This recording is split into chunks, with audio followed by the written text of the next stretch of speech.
Hello there, and welcome to another edition of History in Your Own Backyard.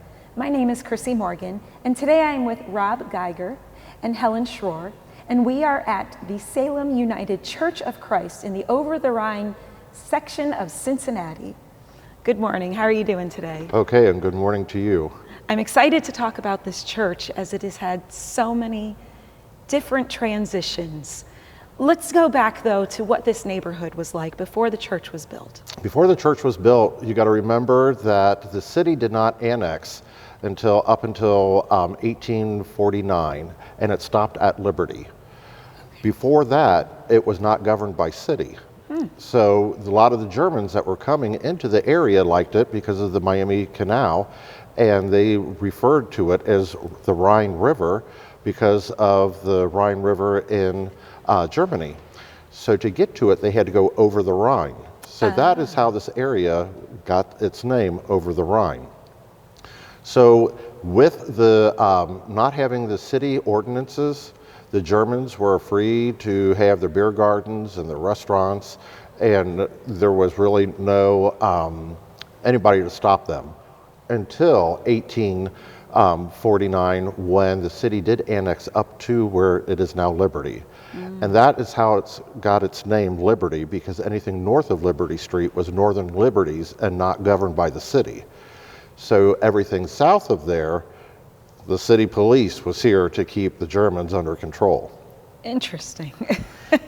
It was not the most desirable area in this section. It was a lot of frame houses originally, and it took until the annexation, then parts of it did become more profitable in building bigger homes, and also a lot of the smaller homes were built in this area. This was considered more of a poor German area at the time. So that is how all this transpired, where there was just a lot of poor German immigrants.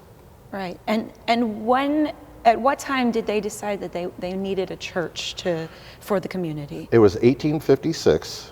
There was an Episcopal church right down the street on Liberty and Pendleton, and there was a group of Germans that decided they wanted to meet together.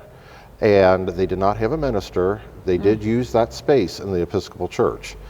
Until the fall, and I believe it was October 5th, 1856, is when they asked a minister that was also preaching right down the street on Sycamore to be their minister. And so he agreed. To do double duty. Yes, he did double duty. He was Conrad Sauer, and he agreed to do both churches. And they did not organize until January 5th, 1857. Is when they actually formed their own church and used the Episcopal church until that June of 1858, when they start using the other building where Conrad was preaching at, but they could only have one service a week until 1859, and then they had the whole use of the building. Okay. So from there, after that, they decided they needed a place of their own. I would think so. So they bought this corner lot right here at Orchard and Sycamore. And it was 70 feet wide, and it's like 90 feet deep. And they decided to start saving up. And when they were able to start putting in the foundation, it was the middle of the Civil War. It took 1,000 stones to build this foundation. Because it was the middle of the war, the materials were so high, they had to stop for 2.5 years. So all they had was their foundation in, and then the building ceased to go anywhere. Are there any records of them still continuing their services on the foundation? No, they did not know, because all it was just the foundation part, getting ready to build the rest of the basement, and then with the bricks. So they were still meeting down at Sycamore and Franklin Street. Okay.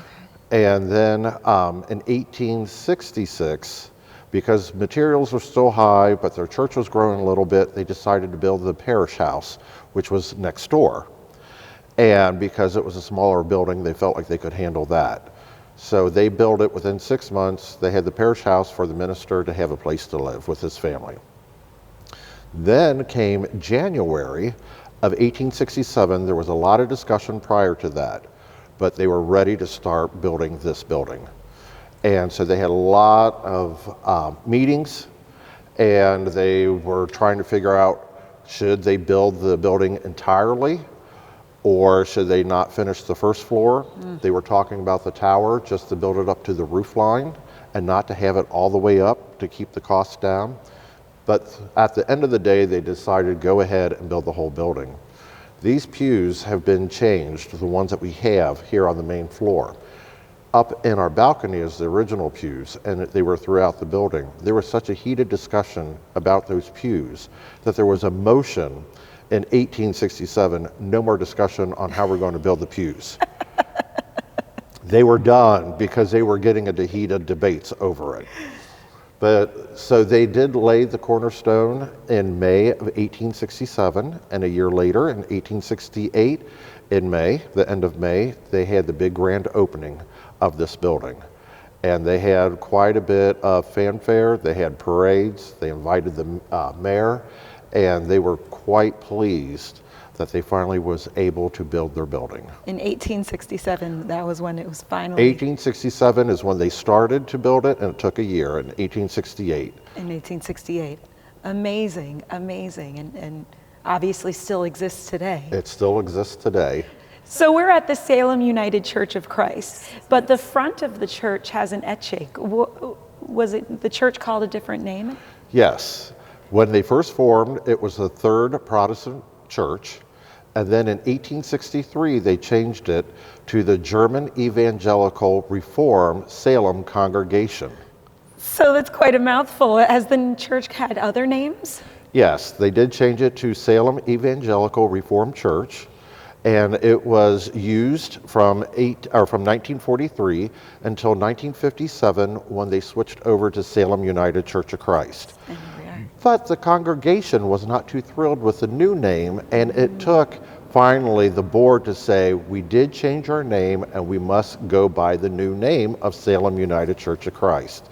So today we are still noted as Salem UCC. Salem UCC, I like that. That's a little easier. That's a whole lot easier. So the church has gone through different names. Tell me a little bit about the minister's house. There's been a lot of changes through that place as well. Yes, it was built in 1866, right before this building was built, that their minister and family had a place to live. They used it for the minister's house until 1931. And then after that, ministers had to rent their homes, and then because the Sunday school needed the expansion. Gotcha. Now the problem is, when you think about the sanitation in the area, there was a privy, which is like an outhouse for people to use the bathroom. Until 1909 is when they finally built the addition on the back of the parishioner's house, and you had to walk down an alley between the main church and the house and enter from the back to use the restroom. And it was not all that modern convenience, Sure. And it was also heated up by a cold stove. Helen remembers those bathrooms because they were still around when she started coming to Salem. Wow. But in 1956, the city was planning on widening Liberty Street. And there was going to be some land left over, and they offered it to Salem. Not very much big of an area, but they knew they had to do something with the parishioner's house because it was deteriorating. The top floors were bowing out, and the addition where the bathrooms they were sinking.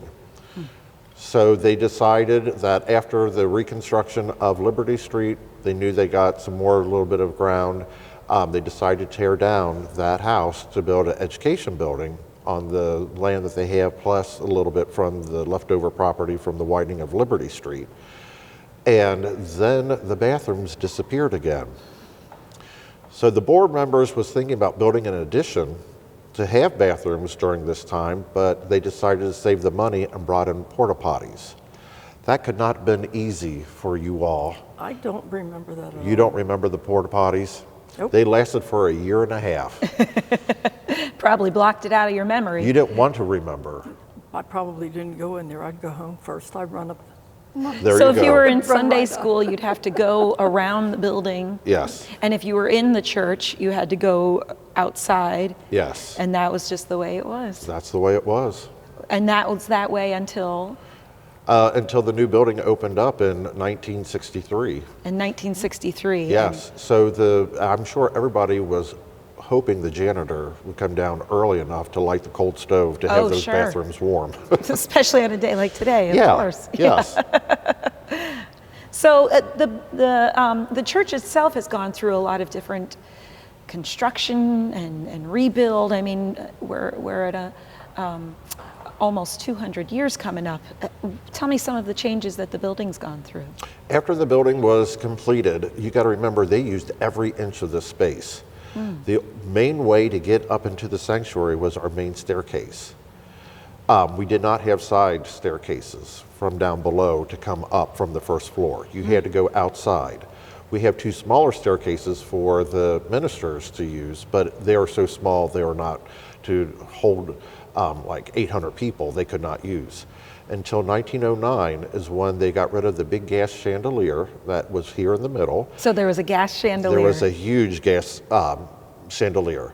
They took that out, put in electric lights, the first set of electric lights, and they also put in the staircases on either side from the first floor to the second floor, that you do not have to go outside and come up those really steep steps. Yeah. These were a little bit easier.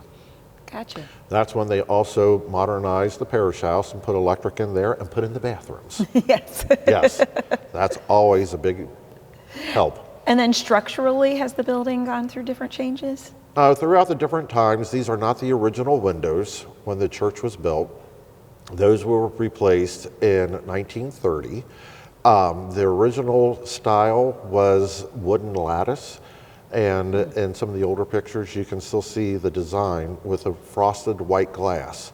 But because of all the wood components, I'm sure that they were starting to rot out and it was becoming a maintenance nightmare. So they replaced what you see today. And the people that donated money, their names of who donated or for the memory of someone is still on our walls today. What a lovely sentiment. Yes. The church is pretty tall. I absolutely adore these ceilings. Was that up for debate on how high this church was going to be? With this church has an optical illusion, especially when you're from the outside looking.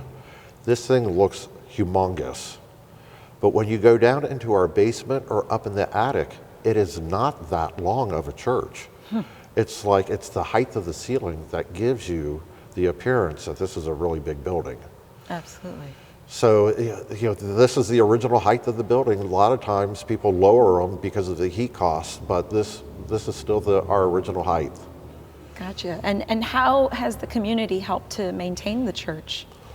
Well, when you think about, at one point in our society, church was everything. And people got engaged with church, and they had basically their allegiance to that church. It is just phenomenal when you read the different plays with the Sunday school, because the Sunday school started before the actual forming of Salem.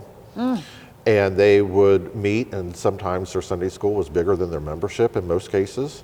When they went down to Franklin and Woodward, apparently they bought houses for their Sunday school program. Again, it was bigger than the membership until they came up here, and then they brought everything up here. The social life was quite unique. And everybody got engaged, and when you had Sunday school, or when you even have a different committee, you had a president, secretary, treasurer. Everybody had one, plus a motto of the purpose of that group. Then there was also dues. And with those dues, some of it came back to the church on special projects. Other things is what they have done for the community, that they would save up money, and their outreach was a lot. Amazing. And they even had missionary societies, and whatever you can think of, they had. And then they loved their bake sales, their picnics in the park where they invite the community. They were just a very engaged and community-minded church. With the church being as old as it is, were there any troubles with keeping the foundation or the walls? Or? Yes, it started in 1921, where they noticed the building was starting to deteriorate, and they didn't know what was going on. In the minutes, we did not find out until 1934 what was going on. It was a design flaw in the building. They had buttresses to help support the weight on the outside, all the way down. You can see them on the outside. They stopped on the 3rd level. They needed to continue up to the 4th level because the weight of the trusses and the roof was too much. They needed to have that extra support up there to support all the timber. So the result is that you can look where you can see some of the walls are bowing out. Now, years of looking at this and special engineers, it is deemed safe. It's just that's how the building settled. So they started a building fund back in 1921. And they didn't know if they had to vacate this or not because of the structure problems until 1934. But because also with the dynamics of the community changing, 1st and 2nd generations have died off, the neighborhood is now different, they didn't know if they were going to stay. And each time it came up for a vote, they have made a commitment to stay in this area. Amazing.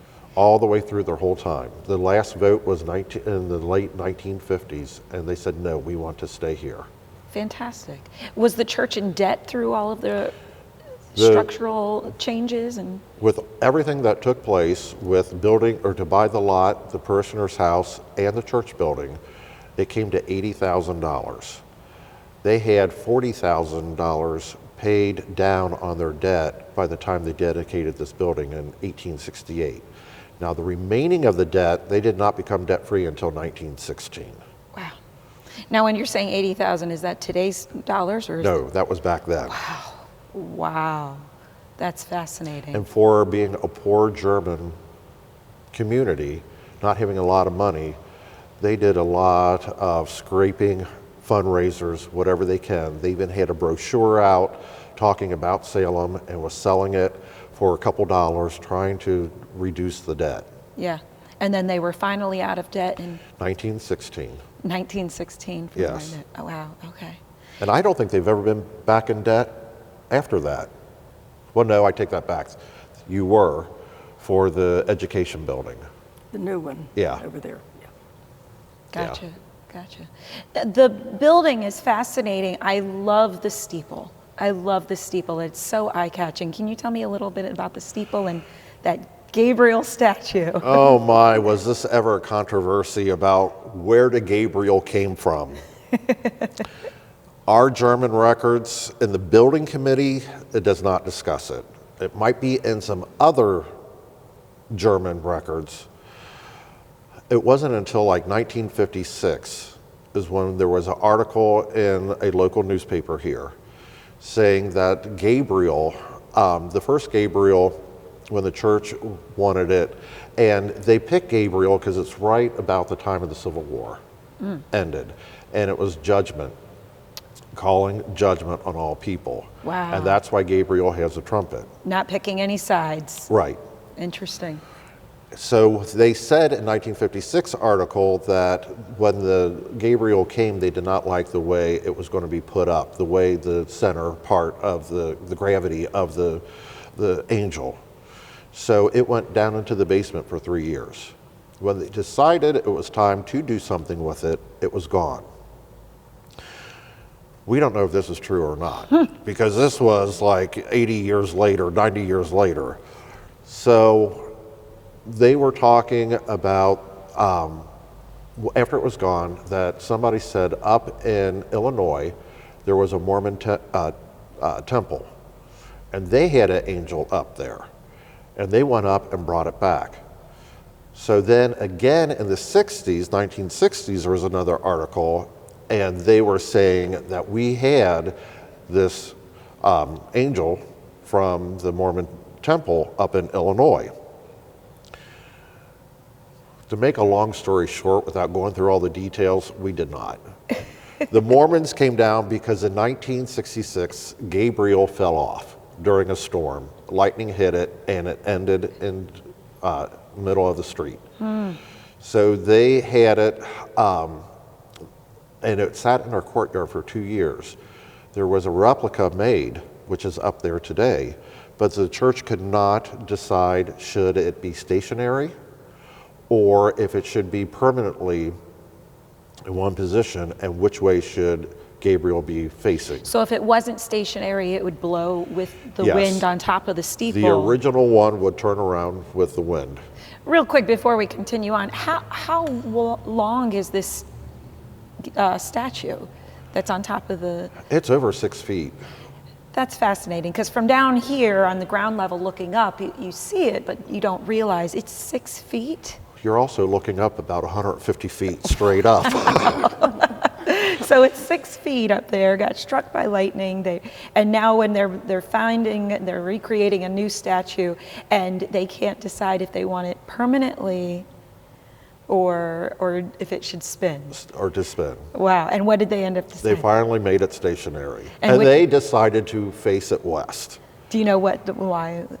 I have no idea. All I knew, it took 2 years before they finally agreed, just like the church pews. When you get a lot of people making decisions, it's difficult to come to a consensus. Yes. But the one eventually made its way through. So in 1968, they finally put Gabriel back up. And he's been the same statue since... 1968. Okay. It was Paul Wilkie's and Son over there on Grand Avenue is the one that did this. Oh, really? Yeah. Okay. Wow. They also made 3 prototypes. And what's weird, because I was neighbors with them growing up, and I never knew they made Gabriel. Fascinating. So you get able to pick up some extra history yourself. Yes. And David, who's a little bit younger than me, he has one of the prototypes, smaller prototype Angel. Wow. Do you know where the cornerstone of the building is? We're not too sure. Really? When you think about the cornerstones of the building, it's normally lower level, and it will give a date.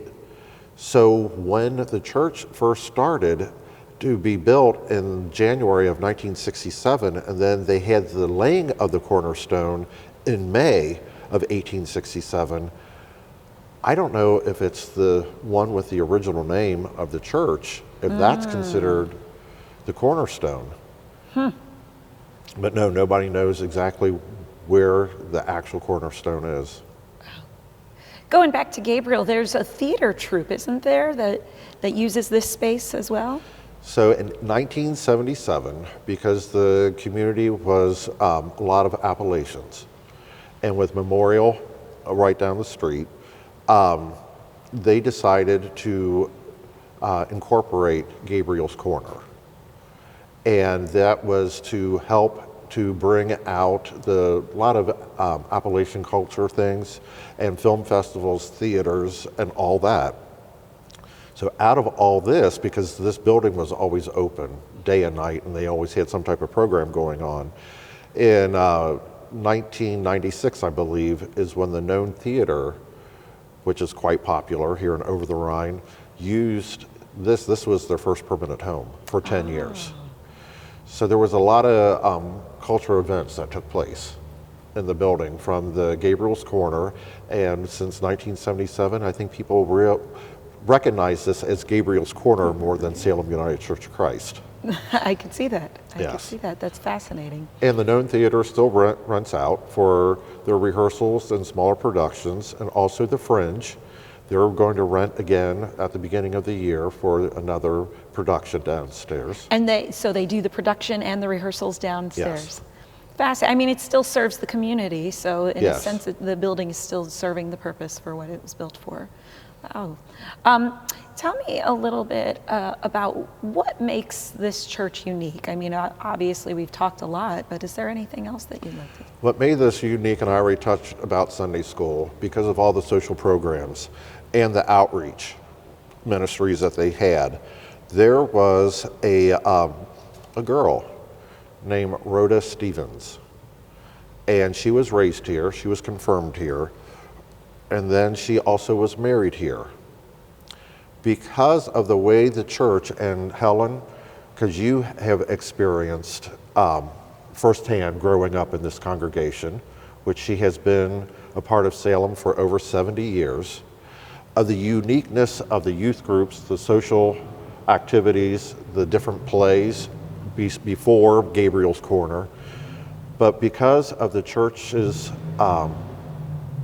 kindness to Rhoda And after she was married, they had quite a large family.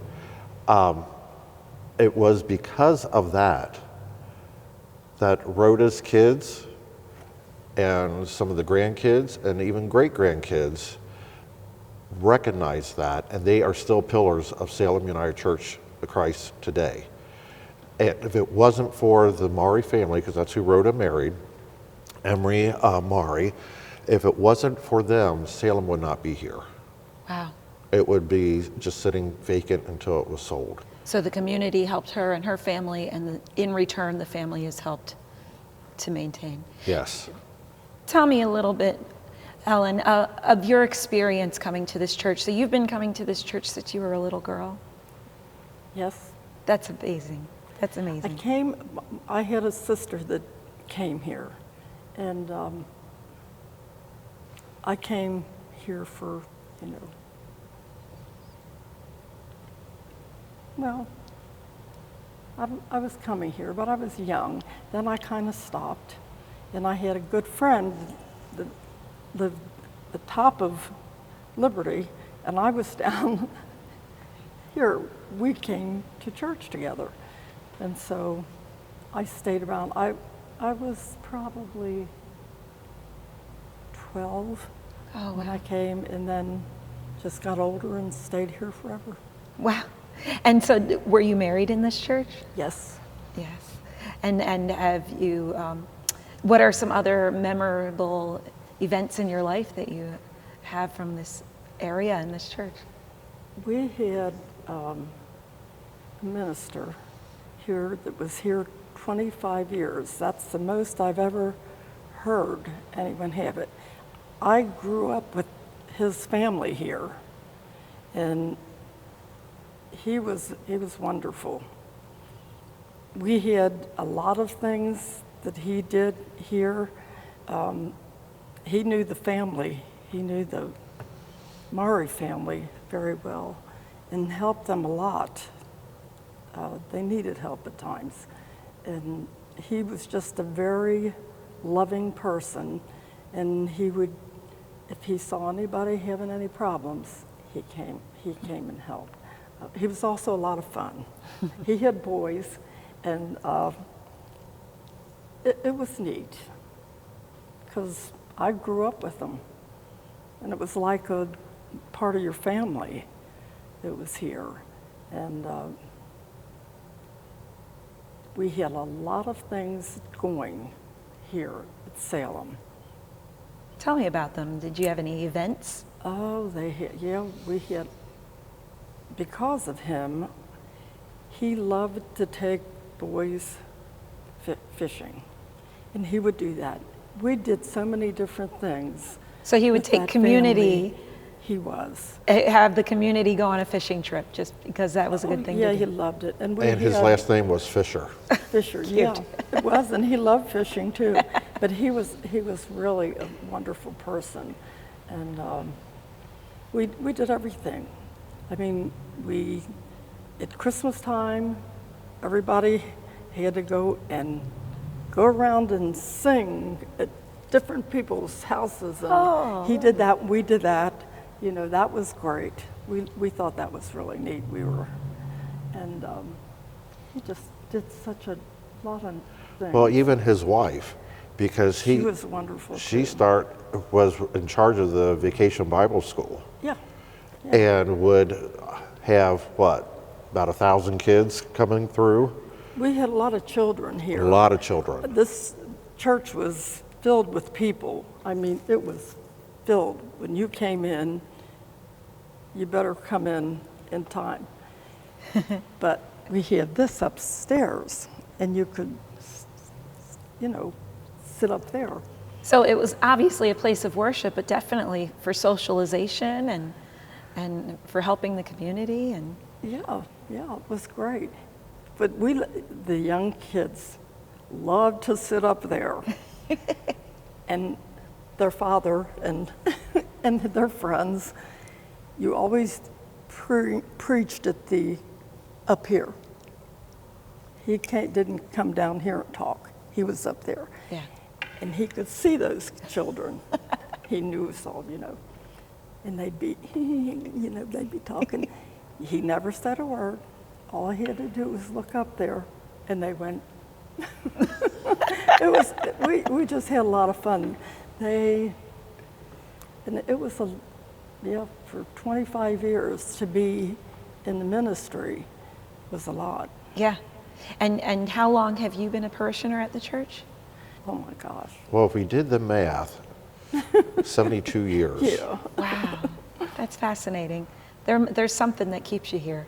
Oh yeah. Yeah. Loved everybody. The people in this church were wonderful.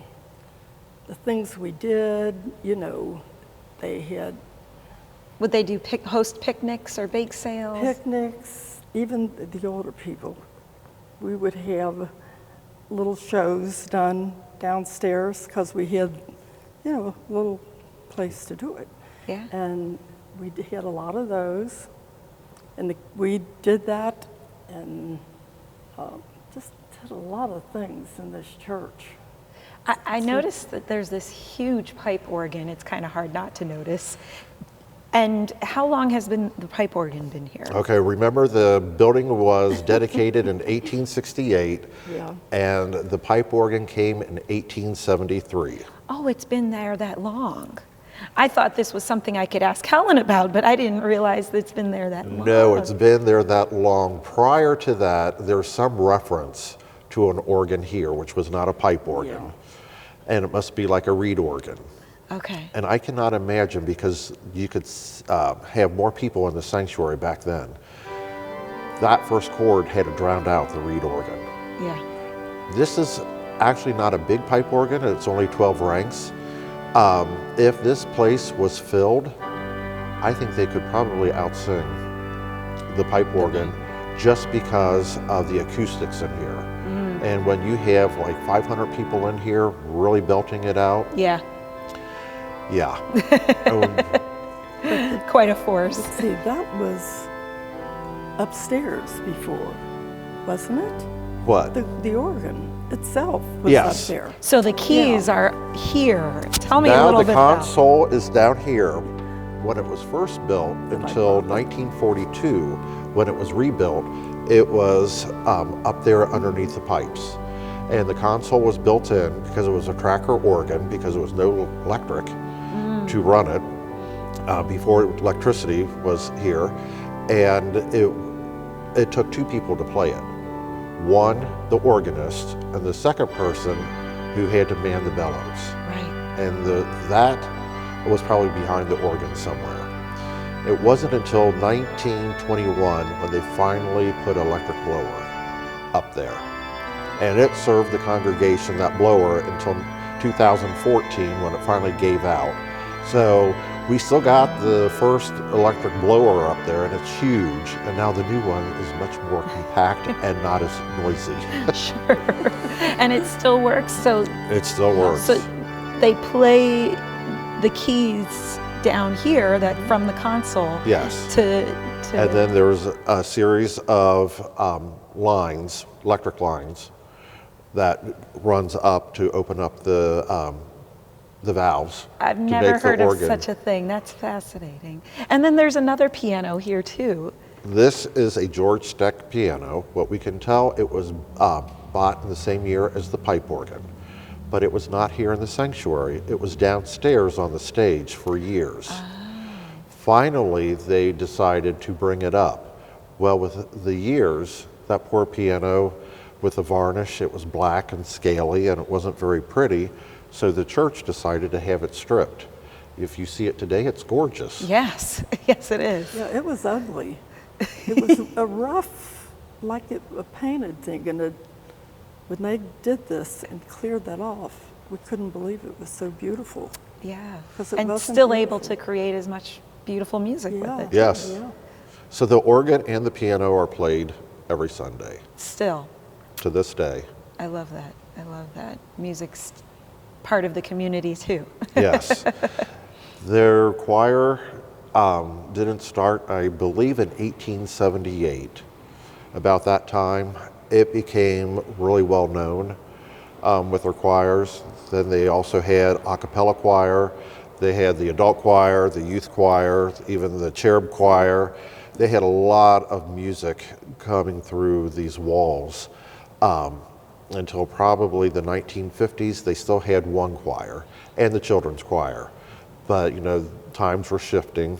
Yeah. And and we still had a choir here until about 10 years ago. All right. So you're in sort of a new transition as Cincinnati grows. What's happening with the church now?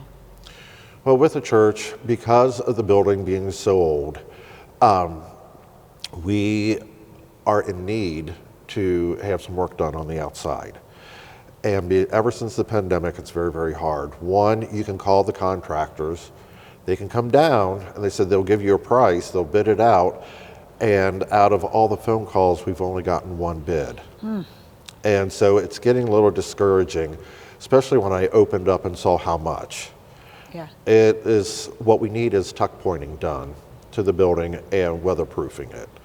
And the big thing is the scaffolding cost. Because to do our tower, it's going to take a lot of scaffolding, and that's half the budget right there. And we've discussed this tower is what's based on the name of the theater troupe. Yes. This tower can be seen from quite a distance, and this building itself is the gateway to the Over the Rhine region. When you're entering from the east going to the west, this is the gateway and Over the Rhine.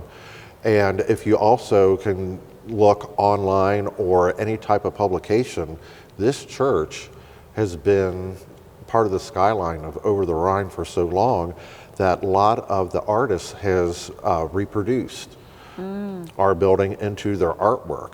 And we have one gentleman over here at Pendleton, Mark. He loves Salem, and every time he does a new creation, it's like, there's Salem again. Right.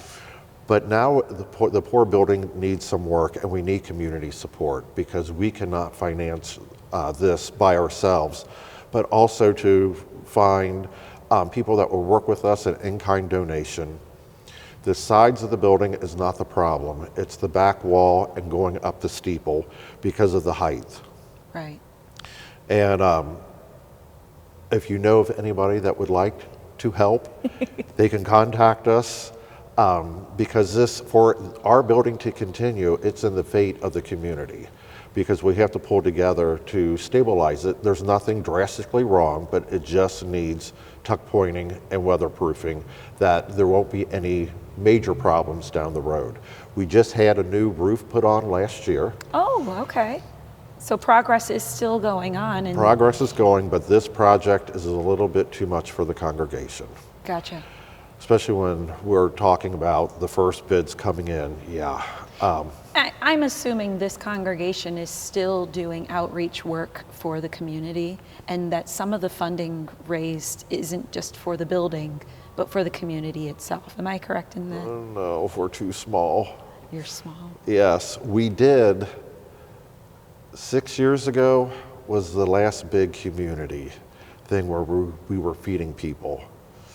And it got too big for this location, and with the city health department, they had to stop it. Wow. Because it started out with like 10 or 15 and it was growing up to 300 people a week.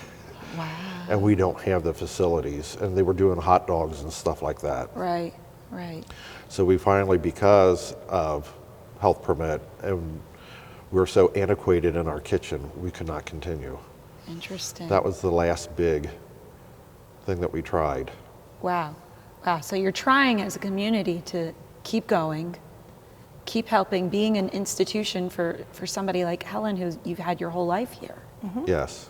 And seeing the next generation and having them still be a part of the community, and what can help maintain what this means to the region, what it means to the city, what it means to the people themselves. And when you look out over the Rhine, there were so many churches, especially German churches. And throughout the years, there's only a handful.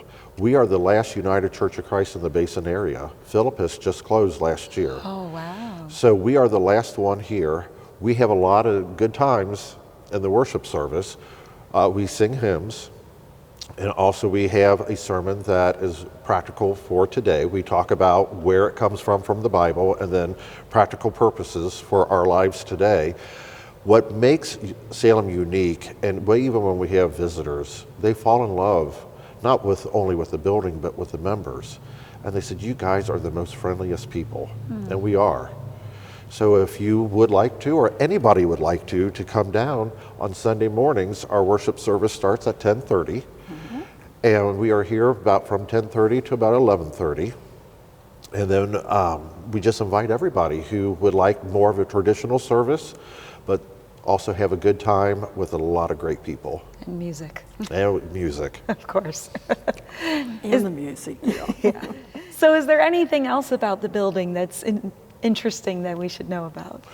Well, with our original doors out in front, those are still the original doors. Oh, from 1867, 1868, whenever they put them in. The side doors are on hinges and they open up. Okay. Our main door is a little different. It's not on a hinge. It's not. No. And it is quite thick and heavy, but it's like a barn door where there's a track up at the top and they slide sideways. It's two of them that goes like that? Oh, Yes. Wow. So one morning, especially when it's warmer, when I get here, I open them up. And I got a little zealous of pushing on the one and got it off track. Oh, you did? Yes, thank goodness that Emery remembered how to put them on, and it took a while to get the one door back on track that we could close it again. And they're pretty thick doors. Oh, they are heavy. They're super heavy. We'll have to show you. Yes, absolutely. Yeah. And tell me about the bell and the steeple. Well, with a steeple, our bell did not be installed until 1871. And it was the Von Dusen Tiff Foundry, and they're the ones that bought out the Buckeye Bell Foundry that was down here in Cincinnati. Okay. So they put it in 1871, and it is not electrified. You can only ring it by pulling the rope, and we do that at the beginning of each service. Oh, interesting. And where is that? It's up halfway up in the steeple. So you have to climb all the way up? No, Okay. you can go right behind where the organ is where the rope. Okay. And you can start pulling on the rope. Because it is like 1,000 pounds and it's 4 feet in diameter at the bottom and 38 inches up at the top, when you pull it, if you don't let go of the rope, you're going to be flying off the floor. Wow. It will pull you off the floor. And it takes several times before it will start to sound. Okay, so you really got to kind of get get a little umph in there. So the first time I ever saw it, I go, oh, this is pretty cool. And I'm going, sanctuary, sanctuary with Quasimodo holding onto the rope. And then the next day I was quite sore through here. Yeah. And when do you ring the bell then? At the beginning of each service. Each service? Yes. Okay. Yeah, because it's not electrical, so, and that's your final call to let you know. Yes. We're ready. Service is starting.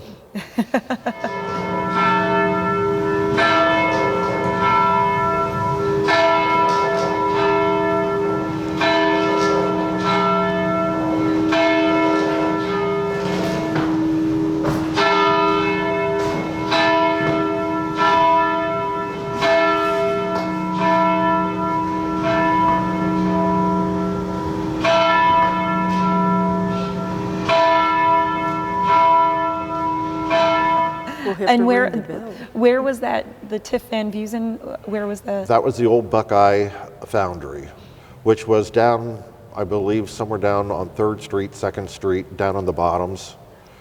And when the steeple was built, it had a clock in it.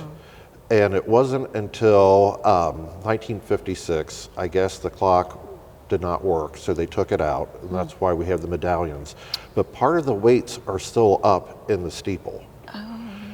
But they took out the clock in 1956 because the whole outside of the building, including the weather vane, that was taken down, and they found there was bullet holes in Gabriel, where I guess people in the neighborhood was using it as target practice, and fixed it and gold leafed it, and they took the slate off the roof, put on the asphalt. The steeple They remodified it and encased it in copper. So they were all getting ready for the 100th anniversary in 1957. So they had the whole outside redone. Wow. And they also sandblasted it because it was painted. Right, right. So Wow. they did a lot of work. Yes, they did. I can't believe there were gunshots in the Gabriel statue. Okay, with German, In this area? in this area, well, but with Germans, they love going to target ranges. Now, our church didn't have this, but some of the older German evangelicals, they had a firing range all the way in the sub-basement where the Germans could shoot their guns. They could practice. So, since we didn't have that, I guess they just used Gabriel. That's fascinating. Thank you Yes. for sharing. Well, thank you so much. This has been a fascinating journey for 167 years at the Salem United Church of Christ. Thank you very much, Rob Thank you. Geiger and Helen Shore. Again, this is History in Your Own Backyard at the Salem United Church of Christ in the Over the Rhine region in Cincinnati, Ohio. Folks, travel slowly and stop often.